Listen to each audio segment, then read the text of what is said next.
Welcome to the Young Crones Cafe, where you can get a magic brew full of all sorts of information, both witchy and practical. Grab a cup of coffee and join us. I'm Elizabeth, a wordsmith. And I'm Dave, a modern-day sage. We are going to talk about various witchcraft and life topics from a slightly more mature perspective, at least most of the time. Thanks for joining us. Today's metaphysical kernel of thought is moon names of the past. Cultures from the past gave specific names to the different full moons that occur throughout the year.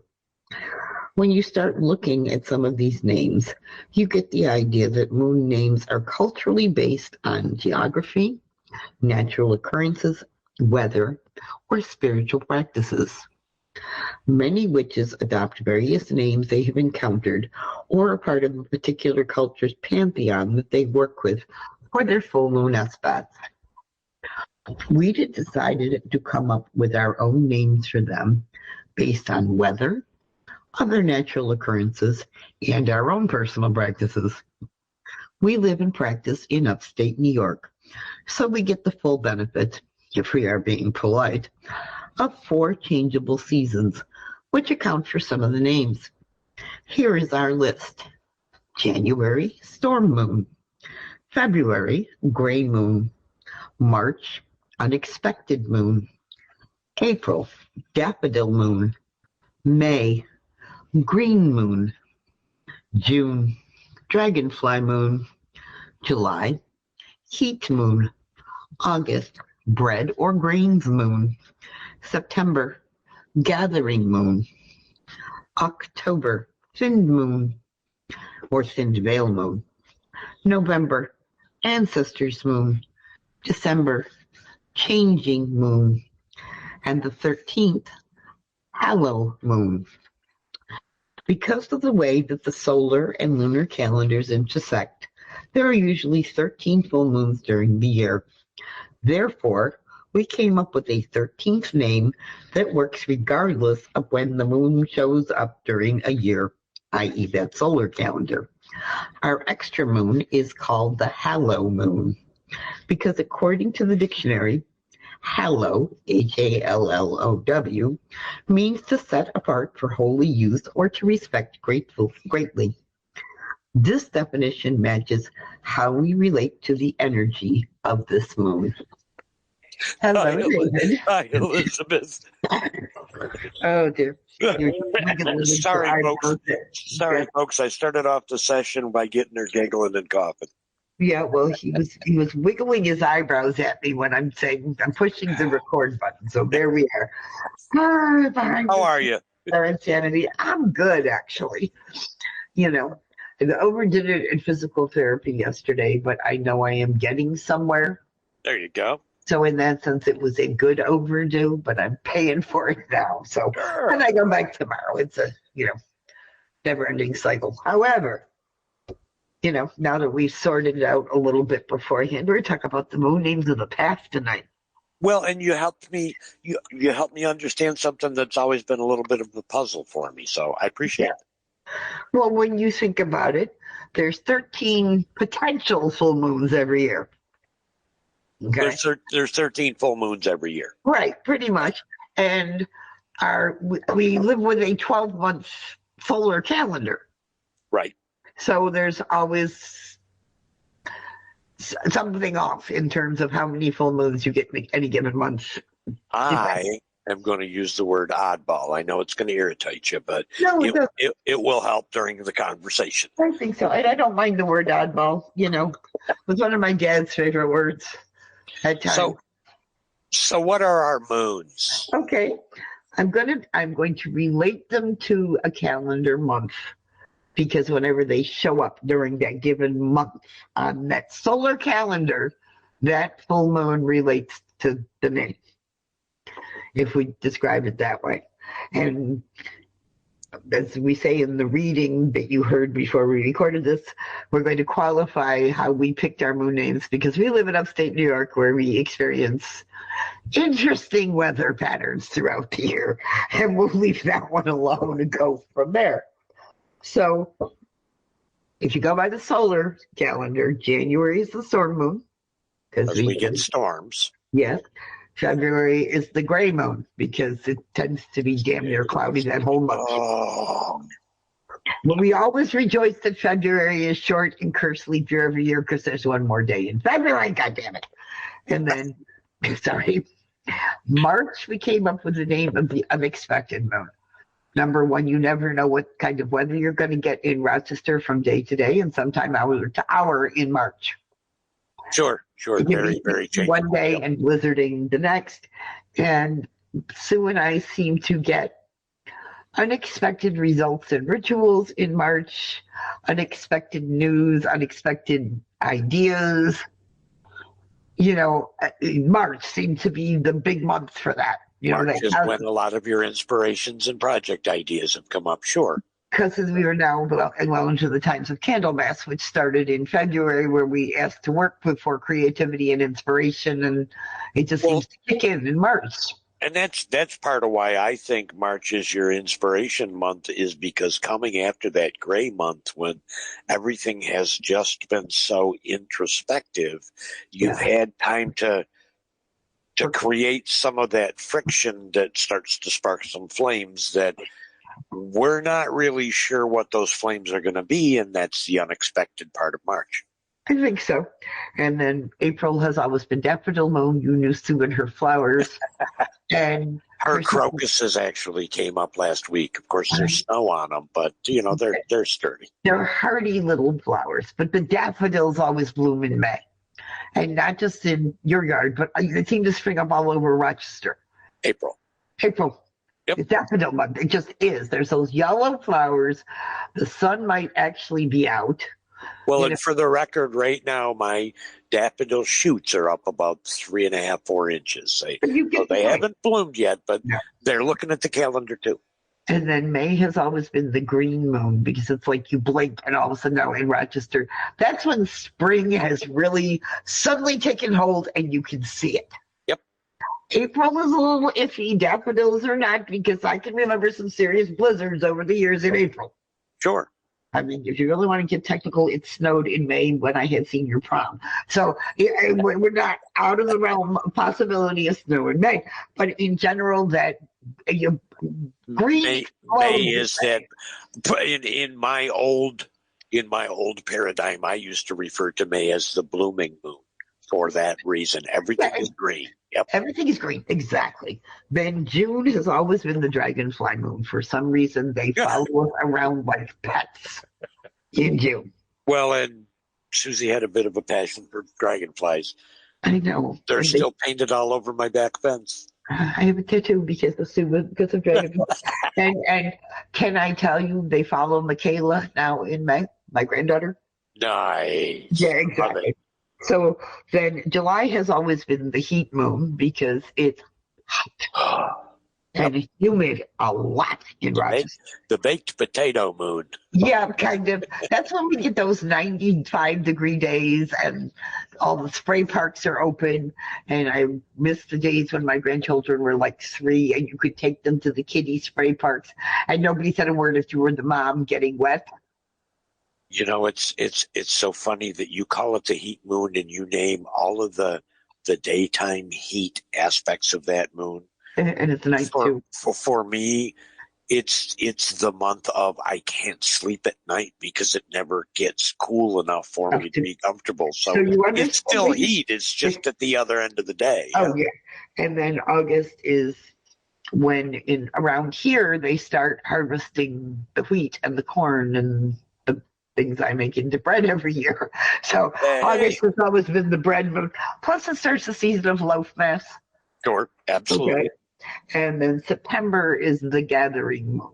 That's when harvest is in full swing around here. Harvest, sure. And we're sort of turning more to the dark and we start gathering ideas and lists of what we want to study and learn about during and gathering our resources and getting ready for the dark half. Exactly. And then October is the thin veil moon because tradition has it that at Samhain, that's when you are more likely to have connections with the other side. Okay, in different ways. that aligns with what I used to refer to as the spirit moon. Yeah, exactly. Same idea. Yep. And then November for us is always the ancestors month. Mm-hmm. It's right after Samhain, and it seems if we seem to be closer to those who came before us. Sure. For November. Absolutely. And then December has always been the changing moon because it's like really dark, and then we get that first little glimpse of light, and that's around here. That's when we really. I mean, we'll get snow November. We'll get snow the end of October, occasionally into September, but December is when really winter sets in. Yep, that's when the wind starts to howl. That's when you need your fireplace going. Yep. Yeah, and but we're still celebrating things. We're celebrating the lights coming back, and if you notice, every major culture seems to have some of those sort of light-focused holiday in December. Yeah. You have Hanukkah, you have Christmas. Especially around the solstice. Yeah. Yeah, well, yeah. Amazing how that works. You have Christmas with all the lights, and you have Hanukkah with all the candles, and Kwanzaa has a candle holder. Yep. You know, so that there's a lot of light going on. So it's the changing moon. Then there's that ubiquitous extra moon that can show up anywhere. Somewhere in that 12-month period, if you look at a solar calendar that shows the phases of the moon, somewhere along the way there will be an extra full moon hanging around in one of those months. Okay. Okay. We call that the hallow moon. Yeah, no. And not well, yeah, and it's not hallow. I warned you. But it is kind of, because it's suddenly out of left field. You have an extra moon hanging around. Well, and when I first read through it, I was confused because it seemed like that the hallow or the extra, the oddball, was stuck there at the end, and now I understand it as any time, and there will always be a time.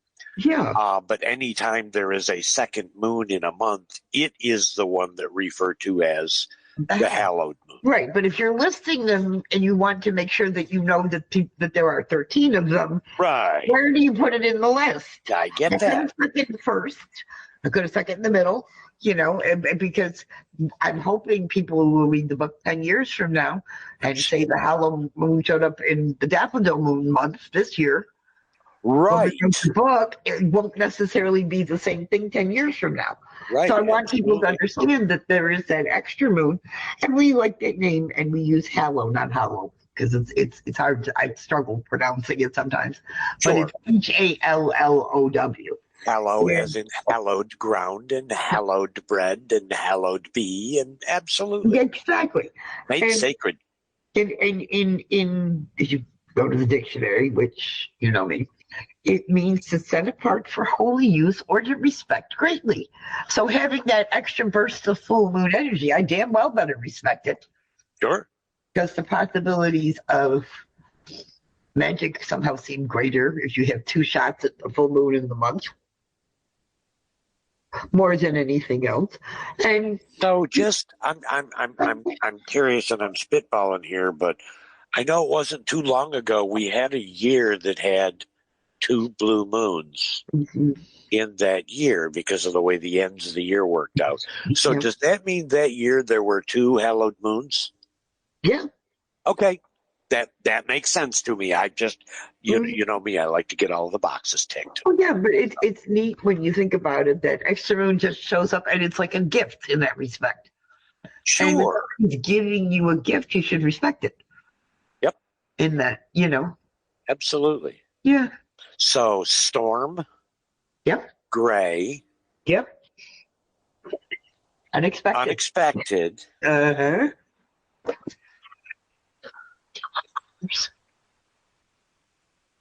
Daffodils. Oh, daffodils. That's right. How could I forget the daffodils part? Daffodils, green, heat. No, we skipped one. June. Sue's favorite. Dragonflies. Dragonflies. Yes. Go ahead. August is grains, bread, or harvest. Yeah, or however you want to call it. Gathering. Yep. Thin veil. ancestors Yep. changing, Mm-hmm. and somewhere in there we were going to throw a hallowed wherever it needed to be. Wherever it lands, based on that stupid Gregorian calendar, which has caused more problems than it's worth sometimes. Well, and once I understood that there could and have been two hallowed moons, that kind of got me past the humps there, so to speak. Me and my logic. Oh, good. No, that's great. And I like the names and the choices that you developed for them. They fit where we live. Sure, absolutely. And if you look at cultures from around the world, from the past, where we know approximately what their names were, or different Native American cultures, or the culture, or with the wolf moon or the salamander moon, and absolutely. They match what people were seeing or experiencing based on where they are. So, oh God. Even if you're following the path tradition, recognize that our moon names are not carved in stone.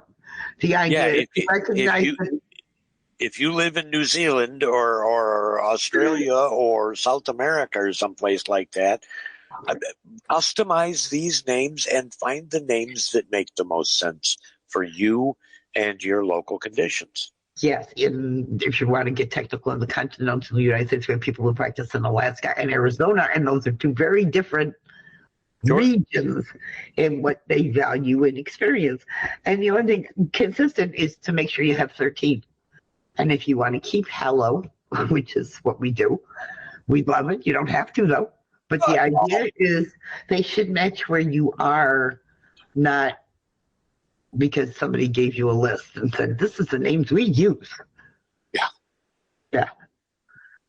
Which is part of the path tradition, is you have to find your own. Find your own, absolutely. Take even the stuff that we talk about. We came up with, or you and Sue came up with those names, but for goodness sake, have something that you are happy with, that you identify with, and that you connect with. And accept the fact that the world is always going to throw an oddball at you. Exactly. Or a curveball, or however you want to put it. There's always something coming out of you out of left field. Yep. That's the way the world works. So with that being said, do you have anything more to add, or any questions? Or this is the most thoroughly I have known this list of moons in probably, I'm going to say 8 or 10 years anyway. Yeah. Well, Susie taught them to me once, but I think they might have changed once. One or two of them might have changed since then. Yeah. That's the best part of having evolving practice. Stuff is not set in stone. Absolutely. Yes. Isn't that one of the reasons we acknowledge we are witches in the first place? Yeah, it just inspired me. I'm having the sidetrack thought of looking at the political calendar in an election year, if we ought to come up with different moon names for, the crazy moon. we could probably come up with them, but we're not going there because we do not stress religion when we talk about religion, but not in a negative way around here. And in terms of, everybody should be allowed to practice whatever they want, as long as they, we're talking about what we do. Right. I wasn't talking about religion. I was making a. Oh, I know. Politics. But, it's like they say you never talk about what? Religion, sex, and politics? Okay. I'm sorry. I didn't mean to upset you.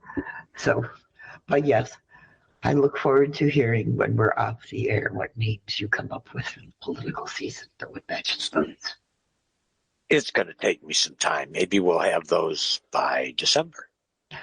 Yeah, because then we'll have answers to some of those. Right. Whether or not you and I are moving to Canada. Practices of the path. These are the hows and whats that we, as practitioners on the path, actually do in our own lives. Everything from the various tools that we work with, as well as those we don't and why, to the solar and lunar cycles, herbs we use, crystals and stones that we work with, candles, incenses, and anything else we come up with that can give an understanding of what we personally do with our magical practices. How and what and why we do what we do when we do stuff. When we do what we do, you got it. Exactly. So today we're kind of going to focus on keeping track of what you do, if you do, and if not, why not, and how that's kind of evolved for most of us over the years. Absolutely.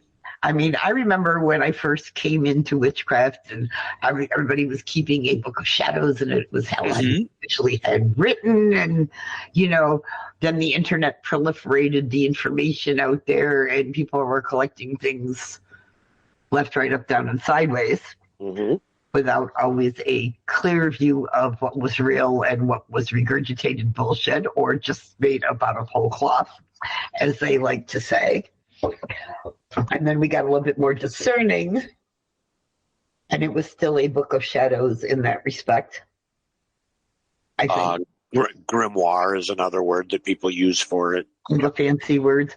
And eventually, when Sue and I started, for want of a better word, creating seriously the Path tradition, that book of shadows didn't work anymore. And we came up with the idea of the book of the seen and the unseen, because the seen is what you write down and keep a record of. And then the unseen is the experiences you personally have that can't necessarily be described in a written record, and the changes and the magic and all of that. So yeah, I keep records still in that respect. I like researching new stones that I come across so that I have those. And my stuff is not handwritten anymore. It's on my computer. Well, see, I make a distinction there between collecting information about things like stones or correspondences or herbs or things like that. I make a distinction between that and practices. Go ahead.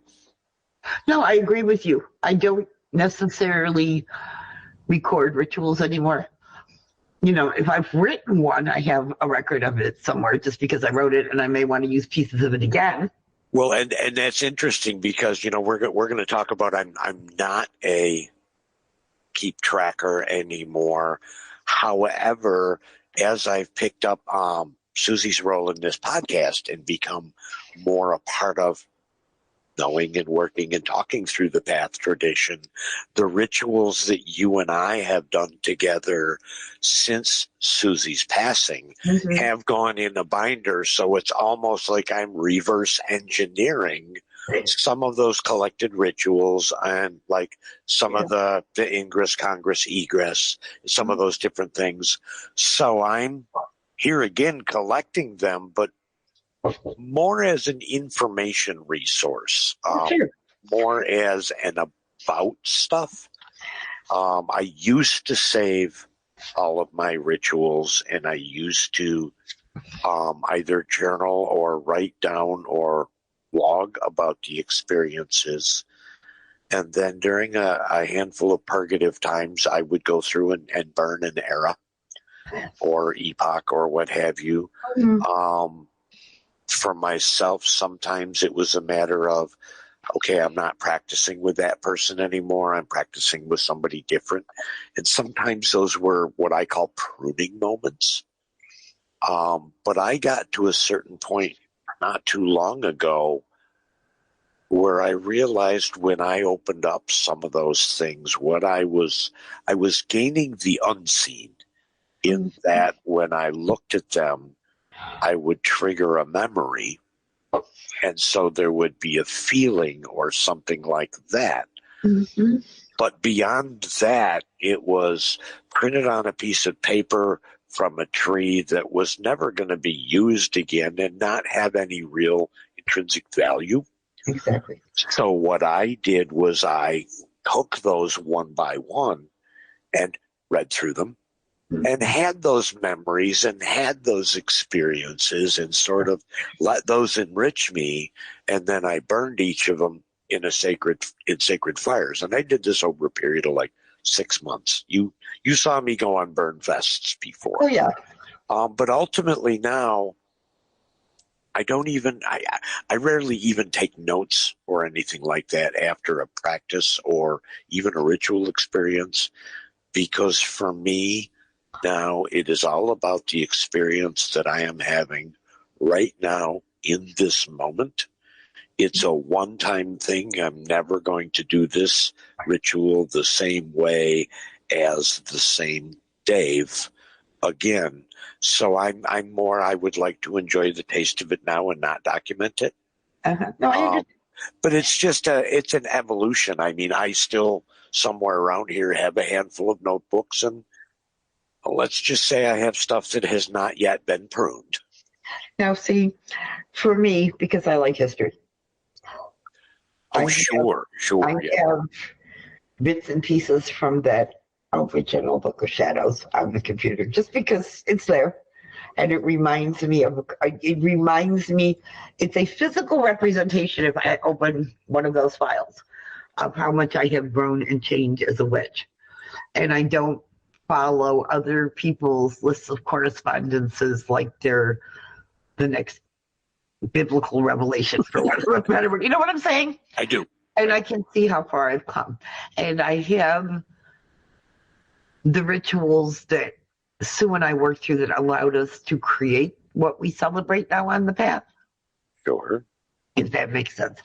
And now you and I have started, for one example, doing Dark Night of the Moon rituals. Yep. I will send you a copy so that you have it. Mm-hmm. I don't print myself a copy. When we're doing rituals together, I have the double screen and it's open on the screen. And nice. You know what I'm saying? Because I am conscious of how much paper I go through. Sure. You know, because I am a writer and I am old school and I need to see the printed page in me if I'm going to edit something, even if I run it through Microsoft Word Editor, because we have regular arguments, me and the machine. You know what I'm saying. So that that's a whole different ritual. That's a whole different ritual. But you with your Microsoft Word and me with my printer. It's the same idea, but I have my red pen. And nowadays, if we're doing a ritual and there's something I want to remember about it, I'll go into the computer file and make myself a note. Yep. Usually in a different colored ink, so that I'm aware that it's there. Or if I write a spell and I may want to share it with someone later, I will write it down. I also keep records of all of the incenses and oils and all of that Sue and I've created all over the years. Sure, I've seen inside the Holy Trello. Yeah, okay. But you know what I'm saying. There is a record of all that stuff there. Sure. So if you and I wanted to do a ritual and we wanted an incense for a whole bunch of different purposes, I have a basic recipe that I could zip to you, and we could start from there and modify it or use it or whatever we want to do with it. So you are also the chief archivist. Yes, that's okay. That is a good way to put that. You are our scribe. Yeah, I have the archives of 20 years of Sue's and my evolution practicing together. Well, and I have a handful of boxes, and I have seen your backup detachable hard drive. So, and that's where it lives. You know, in the event of a fire, which is coming with me. Yep, grab that. So it's not lost. And sure, I'm sorry, I am not of the era that, just save it to the cloud. Okay. And it will be just fine. Sure. Where is this nebulous cloud? Who has access to it? Can somebody hack into it and mess with my stuff? Could the government suddenly, change and decide to take over the world? You know what I'm saying? Sure. So it's here, and I have access to it whenever I want it. Well, and that was the interesting thing. The last time that I did any focused writing like that, it was about ritual and spiritual kind of things. And I made the commitment to myself to use the old school composition book. Uh-huh. because no, you don't get to tear pages out. You don't get to use a loose leaf binder. No, you write it. If you don't agree with it, you line it out, but it is still part of the record. It's still part of it. And I long ago believed that thou shalt not redact thyself. Most of the time. I think because I am a writer, I like having that weight. Sure. In essence, for me, the path is part of my personal history. Sure. And having all those bits that remind me of, okay, we were here and then we went this way, then we went that way, and then we went that way, kind of thing. And we tried different things out. And it's like you said, it's the memories. I can read one of those old rituals and remember, oh, hell, that one was not a good idea at all. I can remember the ones where I had to put out the fire. I don't think you were with us the night Jeremy, who we used to practice with, decided to burn dried wreaths from Christmas that were actual real fir trees in the fireplace. Yeah, I was there for that one. Or the time, I'm not sure what we did, but several of his fish mysteriously died that night. Kind of thing, just that one I was not privy to. Oh, you missed the fish? Yeah. So didn't tell you about the fish? Never mind. Never mind. Well, but I have the records of that kind of stuff, and I can laugh about it now. Sure. And say, okay, that was part of my history, and I can look back and see the growth. And sometimes I need to see it because it's a lot easier for other people to see your growth and change sometimes than you. Sure. Sure. And when you don't think you're progressing fast enough, you can look back and say, oh, I really have come a long way and give myself a break. Right. There's a lot to be said for that. And like I said, if you're going to do stuff that you want to eventually share with other people, for whatever reason, you want to write it down. If you create a great incense, and you did do it, I have done this, and you don't write down the recipe, chances are you're never going to get exactly the same smell again. You're never going to get it exactly right. Now, see, here's the thing. That's exactly how I cook. I will never duplicate this again because, I don't write it down. There's a difference. I'm sort of that organic in the moment kind. Well, I am too, in a lot of ways. But baking, on the other hand, that I do, if I have recipes, I don't know. I think you'd be really upset if I lost the recipe for harvest apple bars. There is that, but I think you would remember how to make it. Well, the majority, but the proportions might be a little off. You know what I'm saying? Yeah, it's a much more exact science than I'm at the stove and I have chicken. Right. Yes. So, But I do some of my best work when I'm standing at the stove saying, oh, all right, well, I have chicken. Oh, I do too. Usually is how can I disguise it so they don't know they're having chicken for the fourth time this week? So you get it completely, I sure do. But it's that sort of thing. And it's up to each person what kind of records are important to them and whether they keep one or they don't. Or sure, is it paper or electronic or in your head? Yeah, or little trinkets. I mean, I have a friend who one of their biggest pastimes is to go to different live music performances. And they get something. And so there's an archway in their home, and all the way across the archway, there's a line of, I don't know, probably 70 or 80 different concert tickets. Yeah, it's the same idea. Sure. And it is a magical record for them. Because I think the biggest part of keeping that sort of record, like you said, it's the magical memories more than anything else. If it's past rituals or old correspondence lists, or you took a course from some pagan festival 20 years ago, and boy, do they teach differently than they used to. You know what I'm saying, kind of thing? Sure.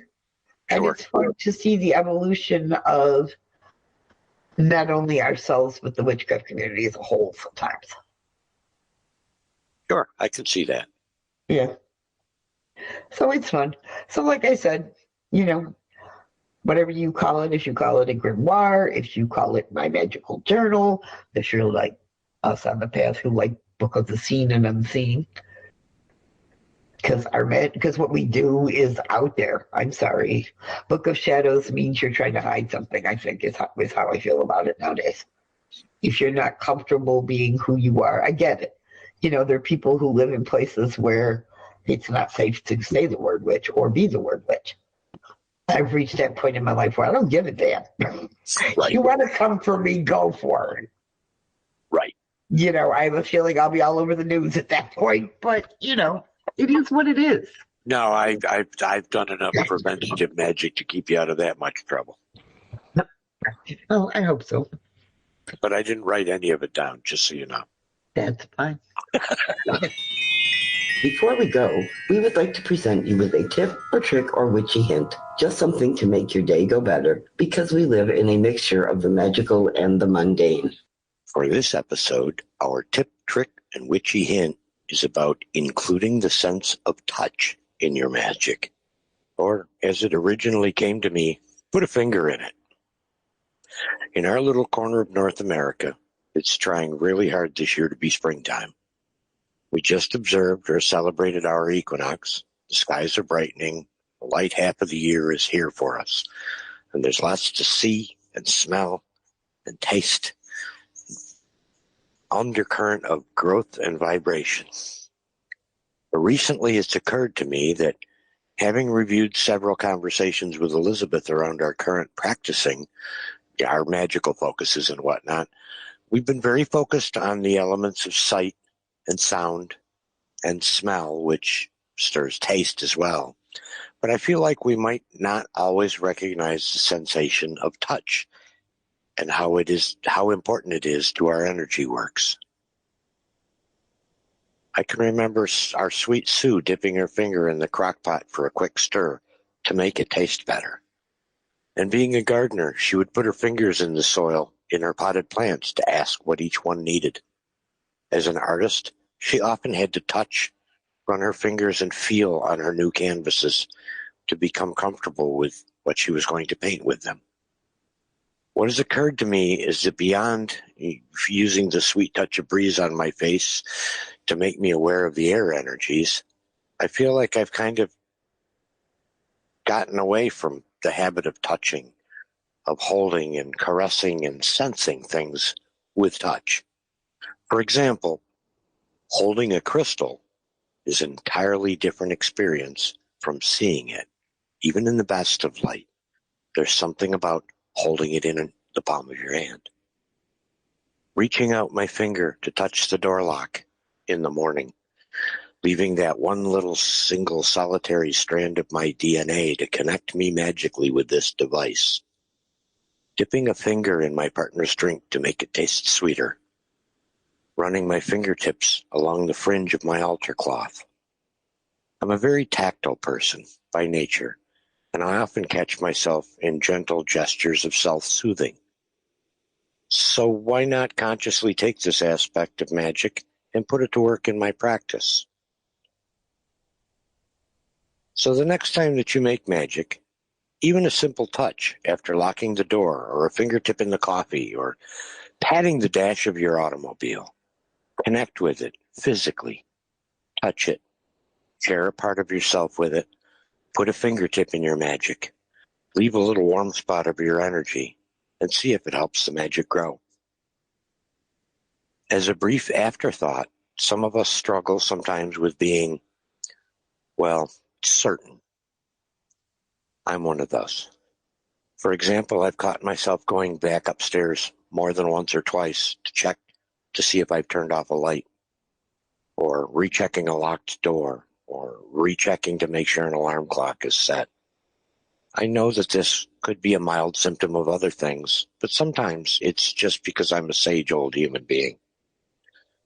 But when I add in and actually do these sort of touch the thing things, it has helped me to have a concrete, I did that sensation that kind of helps me with that sort of nervous behavior. So put a fingertip in your magic. Use the sense of touch, your tactile senses, and feel the power of touch in your magic. I dearly hope that you like and enjoy the content that Elizabeth and I create. And we will get better at doing this web stuff. But until then, please know that we adore knowing that you're out there, and we appreciate all the energy that you send. For now, be safe, be kind, and be loved. Well, it looks like the coffee cups are empty for this week. We hope you join us again next Tuesday. But you can find us at our website, 2youngcrones.com. That's the number 2, Young Crones. We'd love to have you join our growing online Discord community. Check out our new Patreon presence. Just look for Young Crones Cafe. Through Patreon, you'll be able to make it to our Discord. We are also Young Crones Cafe on Twitter and Facebook. Until then, remember, we are witches who work with energies to effect change. We are believers in both immanent and transcendent divine. We are celebrants of the passage of the solar and lunar cycles. We are hedge walkers who pass back and forth between the worlds of the magical and the mundane. We are seekers of knowledge. And we are walkers of a spiritual tradition we call the Path. So mote it be. So mote it be.